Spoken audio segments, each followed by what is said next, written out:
Aujourd'hui, nous allons faire la lecture d'un verset du Srimad Bhagavatam. Premier chant, chapitre 4, versets 16-18. Non, c'est 15. Verset 15. 15 et 16-18. Parce que comme il n'y a pas de teneur et portée, donc on va lire le 15. Om Namo Bhagavate Vasudevaya.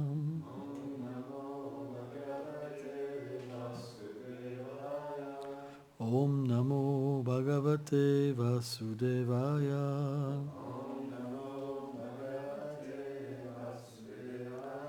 Om Namo Bhagavate Vasudevaya.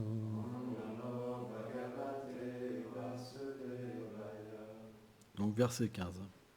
Sakadachit Sarasvatya Upasprisyam Jalam Suchi Vivikta Eka Ashina Udite Lavimandale. Traduction. Un matin, au soleil levant, Vyasa se baigna dans la rivière Sarasvati, et ainsi purifié, il s'assit dans un lieu isolé. Versets 16-18. Ce saint sage pouvait connaître le passé, le présent et le futur. Il vit le déclin des principes religieux pour les âges dus aux forces imprévues du temps et à la condition infortunée des gens dans cet âge. Ceux-ci étaient devenus incroyants, faibles, inintelligents et dotés de vie courte. Il commença donc à méditer sur ce qui pouvait être bénéfique pour toutes les divisions sociales et spirituelles. Commentaire. Selon Srila Vishvacharya Thakur, les mots Paravaragya signifient que les âmes libérées comme Vyasa ont connaissance du passé et du futur. Avec l'avancement de l'âge de Kali, ils voyaient le déclin de la religion et la condition des êtres emplis d'ignorance et de passion. Om Gyanati Milandasya Gyanam Jalam Shalakaya Shakshuru Meditam Jinatasmai Shikulave Namah Namaum Vishnu Padaya Krishna Pestaya Bhutale Shrimate Bhakti Vedanta Swaminiti Namine Namaste Sarasvati Devi Golavani Prachanine Nilveshesha Sunyavadi Prachatya Deshatarine. Donc on pourrait se dire, est-ce que les Vaishnavas sont des médiums?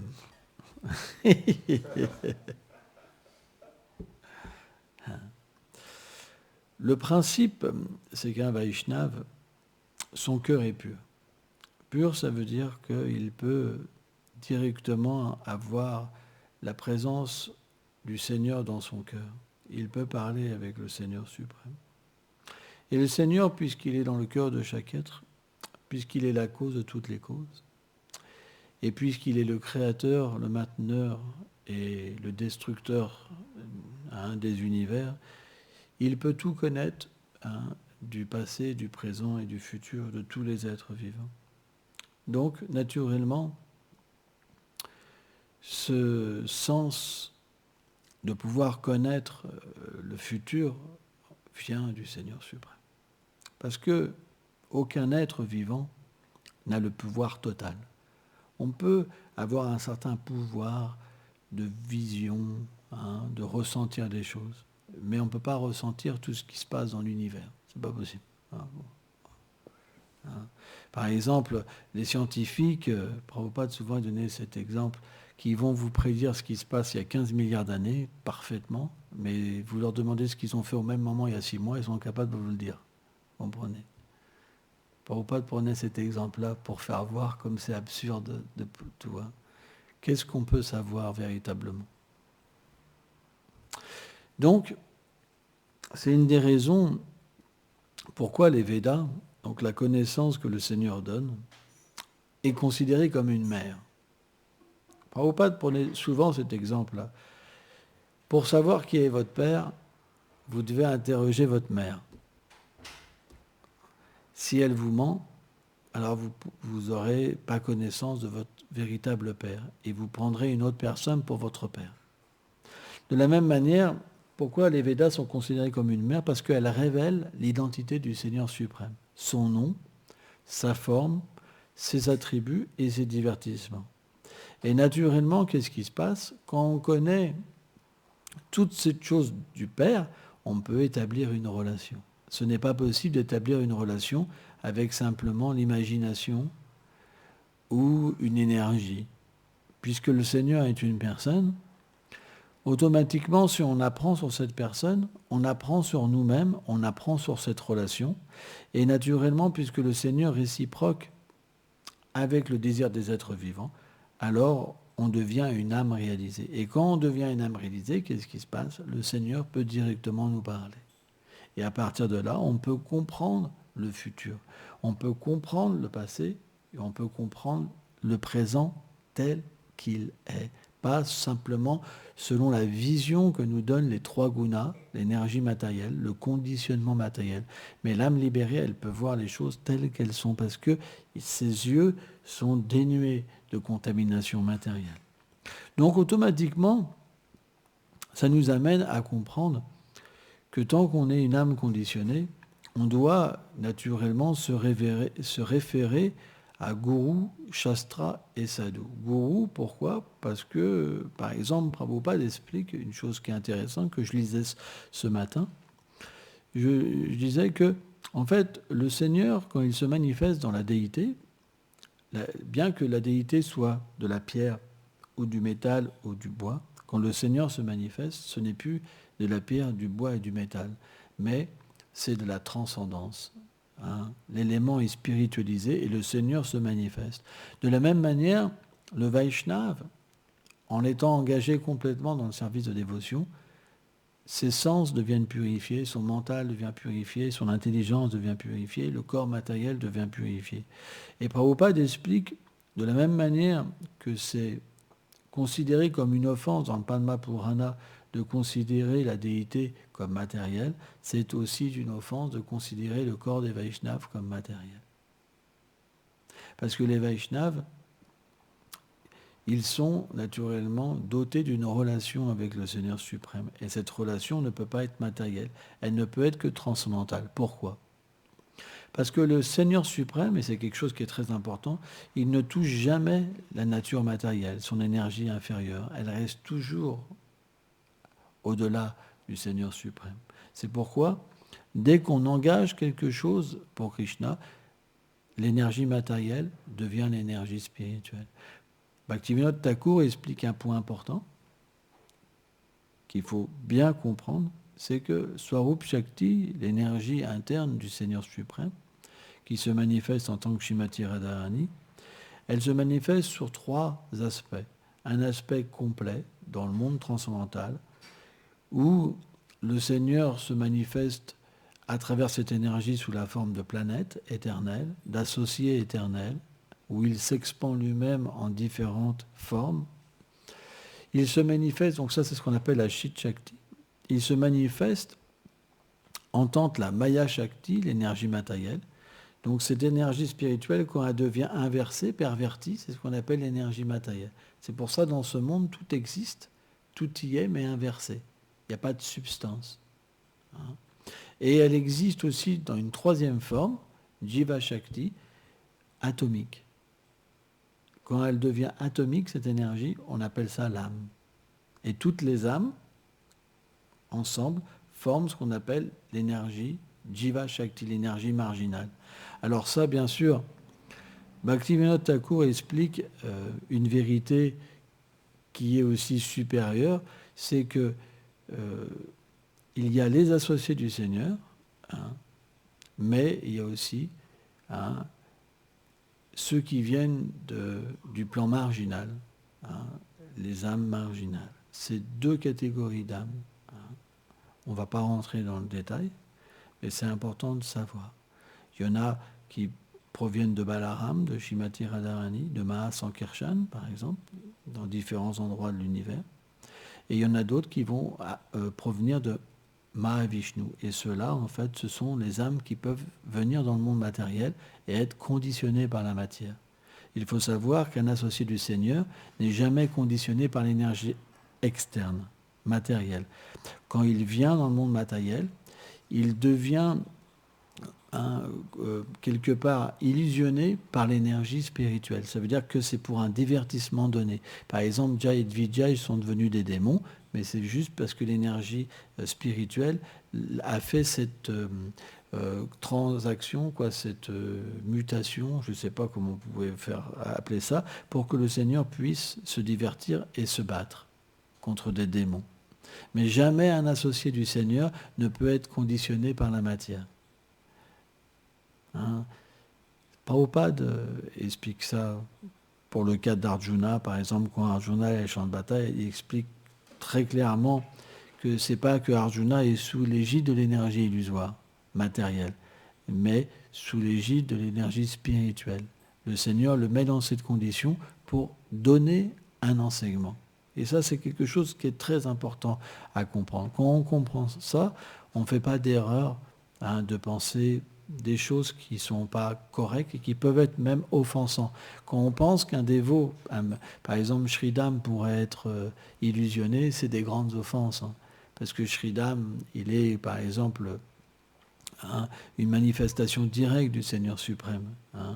C'est une grande offense de penser que les associés directs du Seigneur peuvent être recouverts par l'énergie matérielle. Il y a cette tendance dans certains Vaishnavas de penser ça. Mais philosophiquement, c'est pas correct. Il y a des preuves qui expliquent que c'est pas du tout correct. On ne doit pas penser comme ça. C'est pas parce qu'on est conditionné par la matière, par exemple, qu'on doit penser que tout le monde doit être conditionné par la matière parce que moi, je suis quand même spécial. C'est pas possible que les associés du Seigneur ne soient pas recouverts. Moi, je suis un associé du Seigneur et j'ai été recouvert, mais bon, voilà, bientôt je serai découvert. Vous comprenez ? C'est quelque part une forme d'orgueil. Alors, bien sûr, on pourrait se dire, pourquoi quelqu'un comme Prabhupada dit Back to Godhead ? Mais lui, c'est normal, c'est un associé du Seigneur, donc il retourne à la maison. Vous comprenez ? C'est le langage d'un Vaishnava. Celui-là qui vient du monde transcendantal, il dit « je reviens au monde transcendantal ». Une fois, il a parlé à une dévote aînée, qui n'était pas sa disciple, il lui a dit « bientôt Krishna va me rappeler ». C'est ça les Vaishnavas. Les Vaishnavas, ils savent quand est-ce qu'ils vont partir.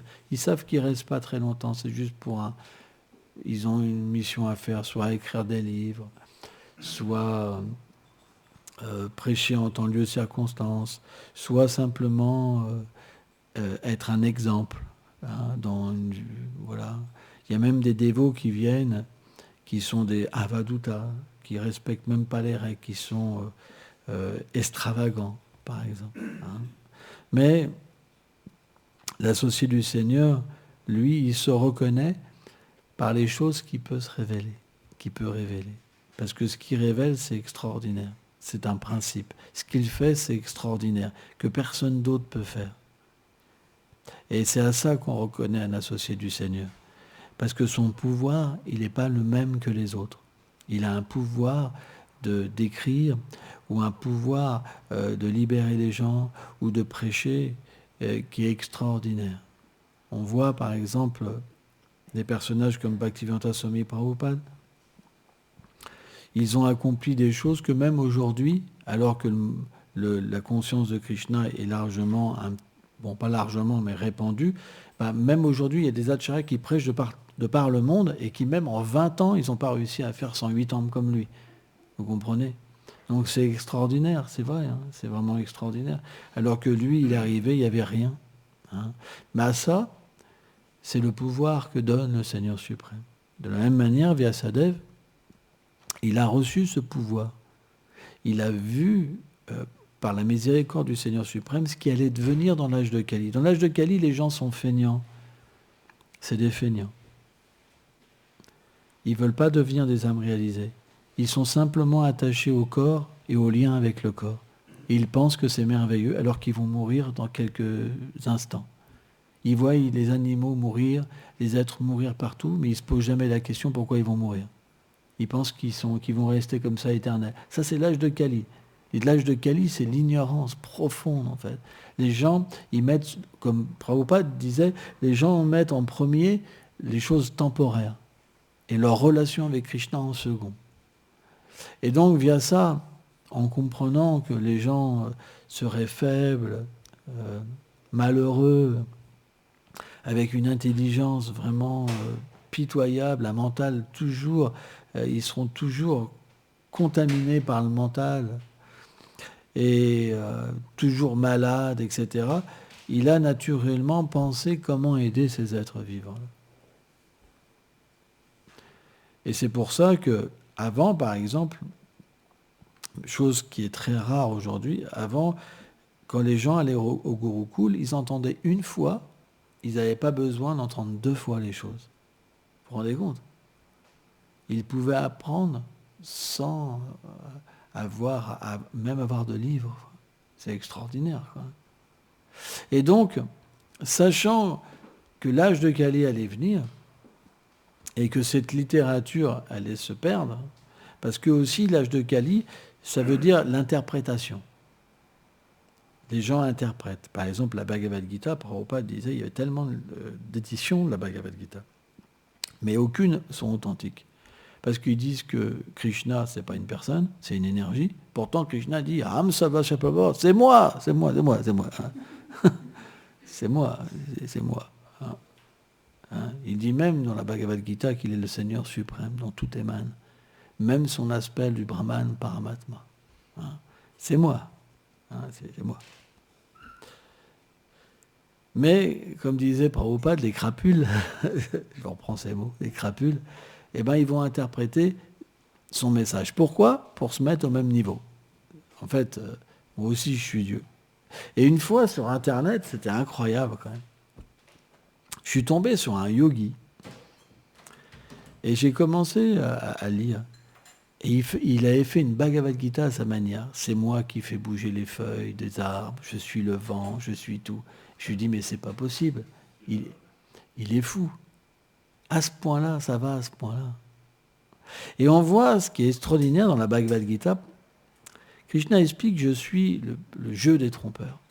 Prabhupada dit, on peut tromper quelqu'un. Mais Krishna, c'est celui qui peut plus tromper quelqu'un. Et en fait, c'est fort, parce que bien qu'on ne soit pas le corps, on pense qu'on est le corps. Bien qu'on n'a pas de liaison éternelle avec les êtres, on pense que c'est des liaisons qui sont plus importantes que la relation avec Krishna. C'est fort. Et bien du même principe, quelqu'un va penser qu'il est Dieu. Moi, j'en ai rencontré un une fois. On n'en voit pas beaucoup des spécimens comme ça. Hein. Mais une fois, ça m'avait marqué. Hein. Et quelqu'un, il rentre dans la boutique comme ça, alors je lui parle, il voulait une petite déité. Alors déjà, il était un peu bizarre parce qu'il touchait les déités comme ça pour voir. Je lui dis, bon, ok. Et là, il me dit, ouais, celle-là, je la sens vraiment. Celle-là, je la sens.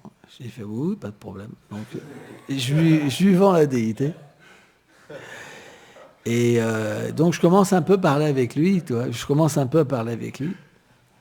Et je lui dis voilà et tout. Donc je commence à lui parler du Seigneur suprême. Il dit oui, moi je suis Dieu. Je suis Dieu. Et puis je commence à lui dire mais oui, mais vous savez, Dieu, il fait le jour, il fait la nuit. Donc là, par exemple, il fait jour, est-ce que vous pouvez me faire la nuit? Et là, il se met vraiment en colère. Il me dit je suis Dieu, je suis Dieu. Comme ça. Tu vois, vraiment, il a été convaincu.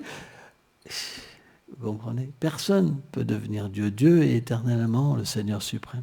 Et c'est ça que Vyasadeva, il a vu. Donc il a compilé des écrits. Et le Seigneur suprême, donc ça c'est expliqué dans le Padma Purana, il a manifesté 4 lignées spirituelles authentiques qui sont les représentants des Védas. La Shri Sampradaya, la Rudra Sampradaya, par exemple, et Madhva Sampradaya. Et donc, si on ne reçoit pas le savoir d'une filiation spirituelle qui a été lui-même inaugurée par le Seigneur suprême, alors le savoir, il est interprété dans cet âge.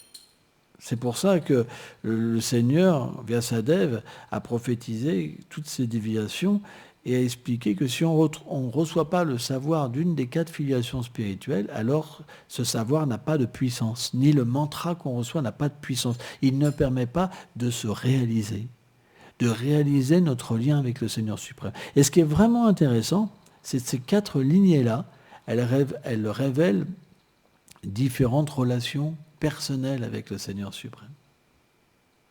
Ils ont des humeurs un peu différentes, hein, parce que le Seigneur a différentes formes, il y a différentes relations qu'on peut avoir avec le Seigneur. Mais tous, elles expriment que le Seigneur a un nom, une forme, des attributs et des divertissements dans sa demeure éternelle, et qu'il vient dans le monde matériel pour délivrer les êtres et donner cette connaissance. Donc, Vyasadeva, il a donc compilé différents savoirs. L'action intéressée, qui parle de l'action intéressée, qui parle du gyan, la connaissance plus impersonnelle, hein. Et il a aussi compilé certains écrits, comme le Srimad Bhagavatam, où il révèle, hein, finalement qui est le Seigneur suprême. Et c'est ça qui nous intéresse. Qu'est-ce qui nous intéresse ? Il nous intéresse, c'est de comprendre, comment dire, que le Seigneur suprême donne différentes écritures selon les qualifications. Hein, d'ailleurs, quand Narada Muni est venu voir Vyasadeva à un certain moment, Vyasadeva n'était pas satisfait en lui-même. Et Narada Muni lui a dit, donc ça c'est le début du Bhagavatam, lui a dit, est-ce que tu es satisfait d'avoir égaré les gens ? Pourtant, il avait déjà compilé le Mahabharata, etc., etc. Et en fait, l'erreur, c'est que tu n'as pas dépeint correctement la position du Seigneur suprême. Pour attirer les gens qui étaient simplement, qui voulaient des biens matériels ou la libération impersonnelle, tu as comme déguisé. Ça veut dire que tu as parlé du Seigneur, mais pas forcément d'une façon complètement compréhensible. Et le but, la bhakti, elle est comme recouverte teintée par des désirs matériels, l'action intéressée ou le gyan. Il est dit, maintenant, si tu veux être satisfait, écris le Srimad Bhagavatam. C'est pour ça qu'on considère, et c'est expliqué, que le Srimad Bhagavatam est l'écriture par excellence transcendantale. Parce que dans cet écrit-là, il n'y a pas d'ambiguïté sur la position du Seigneur suprême. D'ailleurs, c'est expliqué dès le début du Srimad Bhagavatam que lorsque le Seigneur est parti, il a pris avec lui toute la conception religieuse, la connaissance, hein, sur sa personne. Et il est apparu comme le soleil, comme le Srimad Bhagavatam. Hein. C'est pourquoi c'est l'avatar dans cet âge. L'avatar, l'écriture, le Seigneur se manifeste sous une forme de l'écriture. En fait, le Srimad Bhagavatam, les 12 chants représentent la forme de Krishna. C'est ce que disent les acharyas. Certains acharyas expliquent aussi que c'est une glorification de Srimati Radharani. Mais ce qui reste sûr, c'est qu'en étudiant le Srimad Bhagavatam, qui est comme un soleil, on ne peut pas être touché par l'âge de Kali. Et on peut progresser et se réaliser. C'est expliqué que celui qui étudie le Srimad Bhagavatam avec une pure conscience, arrivé au 12e chant, il devient une âme réalisée. C'est pour ça qu'on devrait tous les jours étudier le Srimad Bhagavatam. Si on n'étudie pas, on ne progressera pas. Il faut nourrir. Il faut avoir une nourriture. Hein, mes maîtres spirituels m'ont enseigné que le cœur est comme un terrain fertile. Le Srimad Bhagavatam, c'est comme les graines. Et le Saint-Nom, c'est comme l'eau. S'il n'y a pas la connaissance, le nom, en fait, ne se révèle pas. Qu'est-ce qui fait qu'une personne... Il y a des tas de gens qui chantent le Mahamantra. Mais qu'est-ce qui fait qu'il y en a qui considèrent le Seigneur sans forme et le Seigneur avec une forme, et que d'autres établissent une relation avec cette forme et ce nom, ses attributs, ses divertissements? C'est simplement la connaissance, cette nourriture qu'on reçoit. Donc c'est très important l'étude. Si on n'étudie pas, il n'y aura pas de résultat. Et il y a plein de dévots qui n'étudient pas. Ils préfèrent pranjalper, parler dans un couloir, parler au téléphone pendant une demi-heure. C'est plus important que d'étudier. Pourquoi ? Parce qu'ils passent leur relation corporelle avant l'âme et leur relation éternelle. Tout le monde se fait avoir dans cet âge. On nourrit le conditionnement, mais pas la fonction éternelle. C'est pourquoi la vie, par exemple, dans un temple, elle est basée sur le fait de nourrir la fonction éternelle de l'être vivant et se déconnecter des choses temporaires. Quand on dit temporaire, c'est pas qu'on n'a pas un lien avec le monde, mais on a un lien à travers Krishna, à travers la vérité, et pas un lien avec l'illusion. Plus on base nos relations dans l'illusion, et plus notre réalité va être recouverte et va reculer. C'est pourquoi, en étudiant, on permet, dans toutes les circonstances, de comprendre comment percevoir la vérité. C'est très important. En fait, les livres de Prabhupada ou les livres de Vishvacharya Thakur ou d'autres livres, ils sont très fonctionnels. Dans le sens que si vous les étudiez, vous allez pouvoir comprendre comment établir une relation dans toutes les circonstances avec le Seigneur suprême. Sans ça, ça restera juste sentimental. S'il n'y a pas de connaissance, on ne peut pas nourrir l'intelligence. Si l'intelligence n'a pas été nourrie correctement, le mental prend le dessus. Ça veut dire qu'on a des faux sentiments matériels, et à travers ces sentiments, on dit « là, je ne le sens pas », alors qu'il ne faut surtout pas faire comme ça. Il faut faire comme ça. Et là, on va se dire « là, je ne le sens pas, je n'ai pas le sentiment ». En fait, ce sentiment, c'est une tricherie. On nourrit plutôt l'intelligence, et avec l'intelligence, on discrimine si notre sentiment est bon ou pas bon. C'est pour ça que dans la vie, on a besoin du gourou aussi.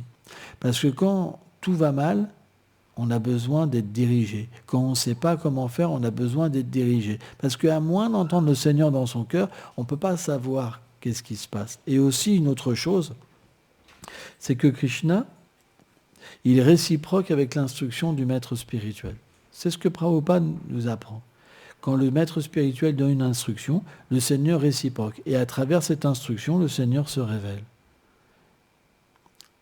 Parce que par nous-mêmes, tant qu'on est conditionné, on ne peut pas comprendre le Seigneur et établir un lien matériellement. Ce n'est pas possible.